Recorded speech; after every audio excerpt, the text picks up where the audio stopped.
Hello friends, welcome to மக்கள் சேவை சால். இன்றைக்கி நம்ம ஒரு சூப்பரான இன்ஃபர்மேஷன் பற்றி தான் பார்க்க போகிறோம். அதாவது ஓபிசி சர்டிஃபிகேட் எப்படி நீங்களே ஆன்லைன் மூலமாக அப்ளை பண்ணி வாங்குறது தான் இந்த வீடியோ வந்து பார்க்க போகிறோம். இந்த வீடியோ ஸ்கிப் பண்ணாமல் ஃபுல்லாக பாருங்கள். அது மட்டும் அல்ல, இந்த வீடியோ நிறைய பேருக்கு ஷேர் பண்ணுங்கள். ஃபஸ்ட்டு இந்த வெப்சைட்டும் பண்ணிக்கோங்க. இந்த வெப்சைட்கான லிங்க்கை நான் டிஸ்கிரிப்ஷன் வந்து கொடுத்துட்றேன். tnecevai.tngov.in இதான் வந்து பார்த்தா அஃபீஷியல் வெப்சைட். ஓகே, இந்த வெப்சைட்டில் 2 ஆப்ஷன்ஸ் கொடுத்துருக்காங்க. முதல்ல துறை உள்நுழைவு, அதாவது இசேவை மையம் வச்சுருக்காங்க பாருங்கள். அவங்க அஃபிஷியல் ஐடியா வச்சுருப்பாங்க. அதன் மூலமாக அவங்க பொதுமக்களுக்கு சேவை பண்ணி கொடுக்குறாங்க. ரெண்டாவது பயனாளர் உள்நுழைவு. இந்த ஆப்ஷனை பொறுத்த வரைக்கும் பொதுமக்களாகிய நீங்களே வீட்டிலேருந்தே உங்களுக்கான சர்வீஸை பண்ணிக்கலாம் அப்படின்ற காரணத்துக்காக அந்த ஒரு ஆப்ஷனை உங்களுக்கு வந்து கொடுத்துருக்காங்க. நீங்கள் செகண்டாக இருக்கு பாருங்கள், பயனாளர் உள்நுழைவுன்னு இந்த ஆப்ஷன் நீங்கள் கிளிக் பண்ணிங்க அப்படின்னா இந்த மாதிரி தான் ஒரு பேஜ் உங்களுக்கு வந்து ஓப்பன் ஆகும். ஓகே, இதுக்கு முன்னாடி நீங்கள் சிட்டிசன் போர்ட்டலில் அக்கௌண்ட்டை வச்சுருக்கீங்க அப்படின்னா உங்கள் யூசர் நேம் மற்றும் பாஸ்வேர்டை கொடுத்து கேப்சா கொடுத்து லாகின் பண்ணிக்கோங்க. இல்லை இது வரைக்கும் அக்கௌண்ட் இல்லை அப்படின்றவங்க புதுசாக தானங்க நீங்கள் அக்கௌண்ட் வந்து க்ரியேட் பண்ணுற மாதிரி இருக்கும். கீழே இருக்க பாருங்கள் நியூ யூசர் சைன் அப் ஹியர்னு இந்த ஆப்ஷனை பயன்படுத்தி புதுசாக அக்கௌண்ட் க்ரியேட் பண்ணிக்கோங்க.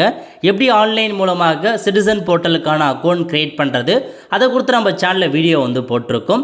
அதுக்கான லிங்க்கை நான் டிஸ்கிரிப்ஷன் வந்து கொடுத்துட்றேன். அந்த வீடியோவை பார்த்து உங்களுக்கான அக்கௌண்ட்டை க்ரியேட் பண்ணிவிட்டு லாகின் பண்ணுற மாதிரி இருக்கும். லாகின் பண்ணுறதுக்கு சேம் இதேமாரி யூசர் நேம் பாஸ்வேர்டை கொடுத்து கேப்சா கொடுத்துட்டு லாகின் அப்படின்ற ஆப்ஷன் நீங்கள் வந்து கிளிக் பண்ணிக்கோங்க. லாகின் பண்ணதுக்கப்புறம் உங்களுக்கான டேஷ்போர்டு வந்து ஓப்பன் ஆகிடுச்சிங்க.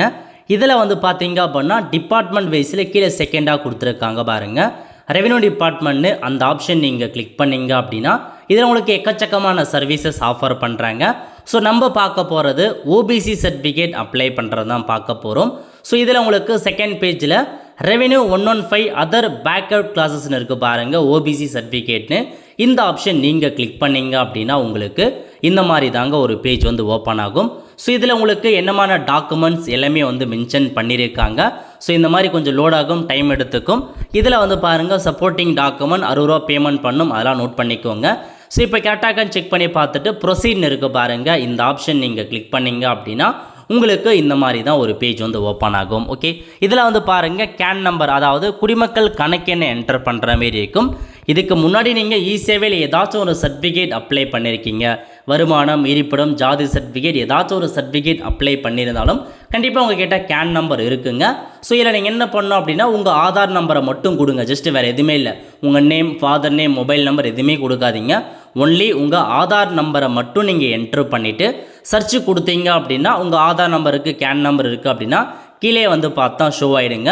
ஒருவேளை ஆதார் நம்பரை நீங்கள் என்ட்ரு பண்ணி சர்ச் கொடுத்து எந்த இன்ஃபர்மேஷனும் வரல அப்படின்னா உங்கள் ஆதார் நம்பருக்கு கேன் நம்பர் இல்லைன்னு அர்த்தம். அதனால் நீங்கள் ரெஜிஸ்டர் கேன் அப்படின்ற ஆப்ஷனை பயன்படுத்தி புதுசாக கேன் நம்பரை க்ரியேட் பண்ணிக்கோங்க.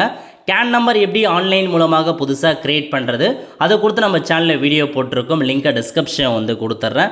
அந்த வீடியோவை பார்த்து உங்களுக்கான கேன் நம்பரை க்ரியேட் பண்ணிக்கோங்க.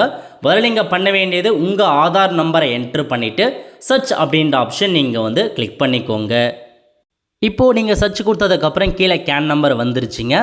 இப்போ அந்த கேன் நம்பருக்கு மேலே ஃபஸ்ட்டே ஒரு ஐக்கான் கொடுத்துருக்காங்க. அந்த ஐக்கானை கிளிக் பண்ணிங்க அப்படின்னா இதில் உங்கள் நேம், ஃபாதர் நேம் எல்லாமே கொடுத்துருப்பாங்க. மொபைல் நம்பர், உங்கள் இசேவையில் எங்கள் கேன் நம்பரில் எந்த மொபைல் நம்பர் பதிவாயிருக்கோ அந்த மொபைல் நம்பரை கொடுத்துருக்காங்க.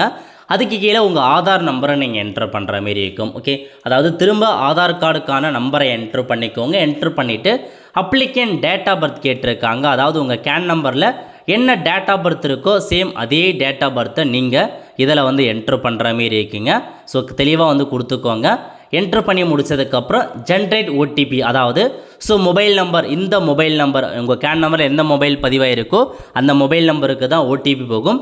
அதனால் இந்த மொபைல் நம்பரை என்ட்ரு பண்ணிவிட்டு ஜென்ரேட் ஓடிபின்னு இருக்குது பாருங்கள், இந்த ஆப்ஷன் நீங்கள் கிளிக் பண்ணிங்க அப்படின்னா என்டர் ஓடிபியில் போயிட்டு உங்களுக்கு வந்திருக்க ஓடிபி நீங்கள் அப்படியே என்ட்ரு பண்ணிவிட்டு கன்ஃபார்ம் ஓடிபி கொடுத்தீங்க அப்படின்னா ஓடிபி வந்து வெரிஃபிகேஷன் ஆகிடுங்க. இந்த மாதிரி தான் நீங்கள் கண்டிப்பாக உங்களுக்கு மொபைல் நம்பர் வந்து தெரியல அப்படின்னா அஃபிஷியல் இசேவை மையத்தில் போய்ட்டு நீங்கள் மொபைல் நம்பரை மாற்றுற மாரி இருக்கும். உங்களுக்கு மொபைல் நம்பர் மாற்றணும் அப்படின்னா லோ காஸ்ட்டில் நம்ம வந்து மொபைல் நம்பர் மட்டும் மாற்றி கொடுக்குறோம். கேன் நம்பரில் தாராளமாக நீங்கள் கான்டாக்ட் பண்ணிங்க அப்படின்னா மாற்றி கொடுத்துட்றோம். இப்போது உங்களுக்கான அந்த ஓடிபி வெரிஃபை ஆனதுக்கப்புறம் மேலே கொடுத்துருக்காங்க பாருங்கள் ப்ரொசீட்னு அந்த ஆப்ஷன் நீங்கள் கிளிக் பண்ணணும். உங்கள் கேன் நம்பரில் ஏதாச்சும் மிஸ்டேக் இருக்குது அப்படின்னா எடிட் கேன் டீட்டெயில்ஸ் கொடுத்து நீங்கள் எடிட் பண்ணிக்கலாங்க. ஸோ நம்ம வந்து பார்த்தீங்கன்னா நேம் அப்டேட்டு டேட் ஆஃப் பர்த்லையுமே அப்டேட் பண்ணி கொடுக்குறோம். தேவைப்படுறவங்க கான்டாக்ட் பண்ணிக்கோங்க. இப்போ நீங்கள் ப்ரொசீட் கொடுத்தீங்க அப்படின்னா அடுத்த கட்டமாக உங்களுக்கு லோட் ஆகிட்டு இந்த மாதிரி தாங்க ஒரு பேஜ் வந்து ஓப்பன் ஆகும். ஸோ பொறுமையாக வந்து பார்த்தா லோட் ஆகும். அடிக்கடி வந்து பார்த்தா கொஞ்சம் ஸ்லோவாக தான் இருக்கும். வெயிட் பண்ணி பொறுமையாக வந்து கிளிக் பண்ண பாருங்கள்.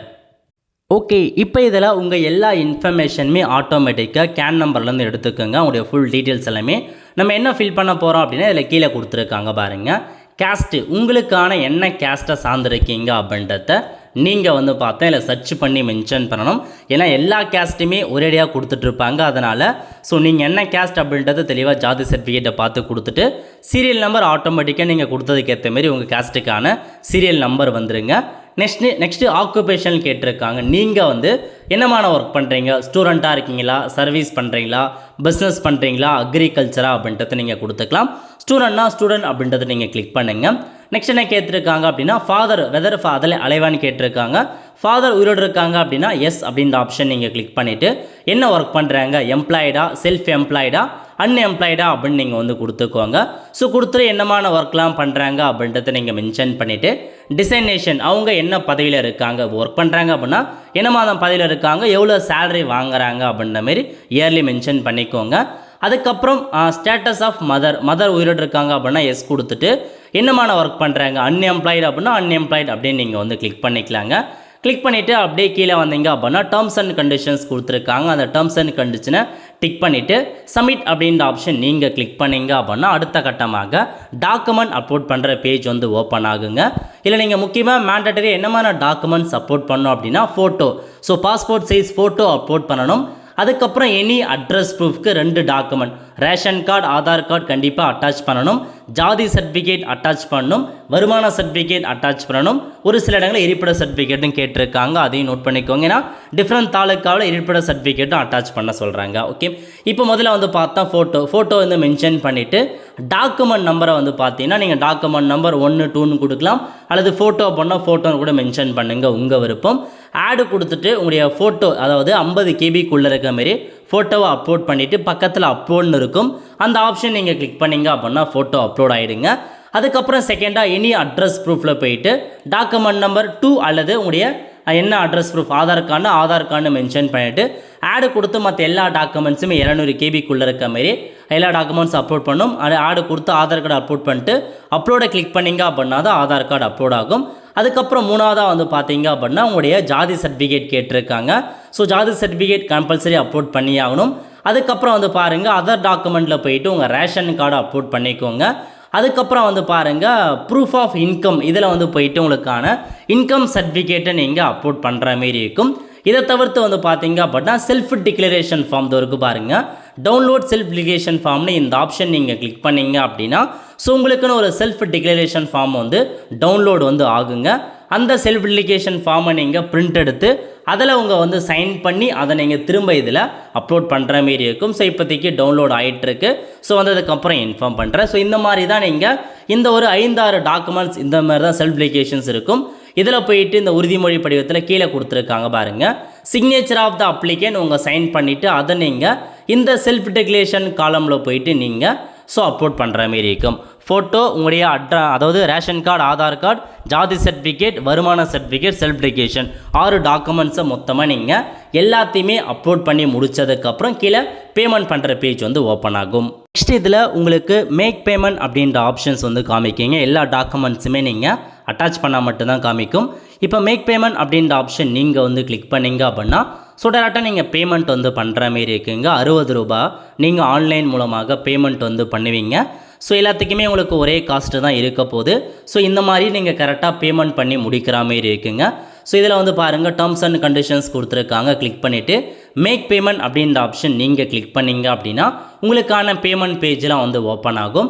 ஸோ உங்களுக்கு கிரெடிட் கார்டு கொடுத்துருப்பாங்க, டெபிட் கார்டு கொடுத்துருக்காங்க, நெட் பேங்கிங்லாம் கொடுத்துருப்பாங்க. ஏதாச்சும் ஒரு பேமெண்ட் மெத்தடை பயன்படுத்தி 60 ரூபா நீங்கள் பேமெண்ட் பண்ணி முடித்ததுக்கப்புறம் உங்களுக்கு இந்த மாதிரி வந்து பார்த்தா அப்ளை பண்ணதுக்கான ரெசிப்ட் வந்து ஓப்பன் ஆகிடுங்க. இல்லை TN620 இருக்குது பாருங்கள், இந்த உங்களுக்கான அப்ளை பண்ணதுக்கான நம்பர். இந்த நம்பரை வச்சு நீங்களே உங்களுக்கான ஸ்டேட்டஸை ஆன்லைன் மூலமாக நீங்கள் வந்து தெரிஞ்சுக்கலாங்க. அப்ளை பண்ணதுக்கப்புறம் அப்ளிகேஷன் ஃபார்ம் VO கிட்ட போகும், அதுக்கப்புறம் RI கிட்ட போகும், அதுக்கப்புறம் DT, அதுக்கப்புறம் தாசில்தார். இவங்ககிட்ட போயிட்டு உங்களுக்கு எஸ்எம்எஸ் வந்துடும் இந்த மாதிரி சர்டிஃபிகேட் வந்துருச்சு அப்படின்ற மாதிரி. அப்போ நீங்கள் இதே வெப்சைட்டில் லாகின் பண்ணி உங்களுக்கு சர்டிஃபிகேட் டவுன்லோட் பண்ணிக்கலாம். இந்த மாதிரி தாங்க உங்களுக்கான ஓபிசி சர்டிஃபிகேட் கொடுத்துருப்பாங்க. ஸோ இதில் வந்து பார்த்தீங்க அப்படின்னா உங்களுடைய என்ன கம்யூனிட்டி அதெல்லாமே உங்களுக்கு மென்ஷன் பண்ணியிருப்பாங்க. அதுக்கப்புறம் இதில் வந்து கொடுத்துருப்பாங்க உங்களுக்கு. ஸோ இந்த சர்டிஃபிகேட் என்ன சர்டிஃபிகேட் அப்படின்றத நீங்கள் இதிலே வந்து பார்த்தீங்கன்னா மென்ஷன் பண்ணியிருப்பாங்க.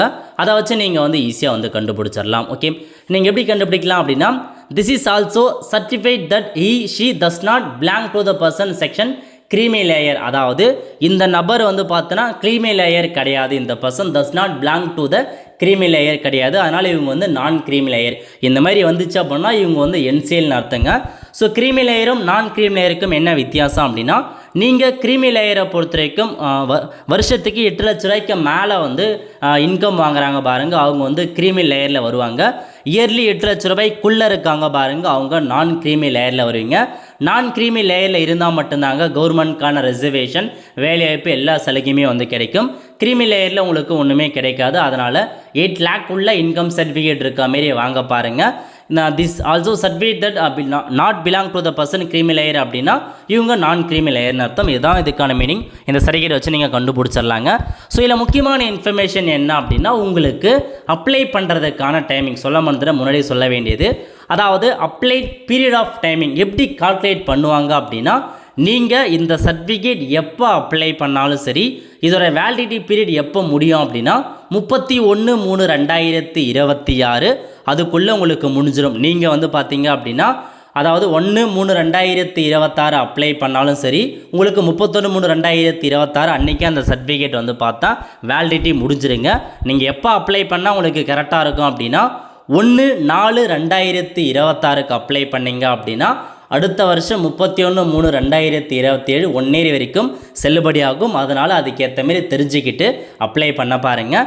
இப்போ நீங்கள் இந்த பிட்வீன் மந்த்துக்கெலாம் அப்ளை பண்ணுறீங்க, February March எல்லாம் அப்ளை பண்ணுறீங்க அப்படின்னா உங்களுக்கு உடனே ஒரு 1 month 2 month தான் வேலிடிட்டி கொடுக்கும். ஸோ நோட் பண்ணிக்கோங்க, நீங்கள் எப்போ அப்ளை பண்ணாலும் அதுக்கு முடிகிற கடைசி தேதி 31/3. ஸோ அது நோட் பண்ணிக்கோங்க. 31/3/2026க்குள்ளே முடிஞ்சிடும். இதுவே நீங்கள் 31/3/2026க்கு அப்புறம் அப்ளை பண்ணுறீங்க, 1/4/2026க்கு அப்புறம் அப்ளை பண்ணி அப்ரூவல் ஆகுது அப்படின்னா அதுக்கு அடுத்த வருஷம் வர 31/3/2027 வரைக்கும் செல்லுபடி ஆகுங்க. இதனால் நோட் பண்ணிக்கோங்க. பட் நம்ம கையில் எதுவுமே கிடையாது. ஏன்னா நம்ம ஏதாச்சும் ஒரு எமர்ஜென்சிக்காக வந்து அப்ளை பண்ணுறோம், ஒரு போஸ்ட் ஆஃபீஸு இல்லை சென்ட்ரல் கவர்மெண்ட்டில் வர ஏதாச்சும் ஒரு ஜாபுக்கு, எக்ஸாமுக்கு, நீட்டுக்கு, இந்த மாதிரி எல்லாத்துக்கும் ஓபிசி பயன்படும். அதனால் தேவைப்பட சொல்ல அப்ளை பண்ணி வாங்கி வச்சுக்கோங்க. வேலிடிட்டி பற்றி கவலைப்படாதீங்க, முடிஞ்சாலும் திரும்ப அப்ளை பண்ணிக்கலாம்.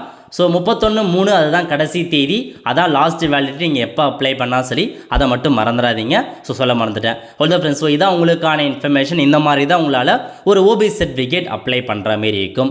ஓகே ஃப்ரெண்ட்ஸ், கண்டிப்பாக இந்த பிடிச்ச லைக் பண்ணுங்கள். அது மட்டுமல்ல, இந்த வீடியோ நிறைய பேருக்கு ஷேர் பண்ணுங்கள். அடுத்த ஒரு நிலையில் சந்திப்போம். நன்றி, வணக்கம்.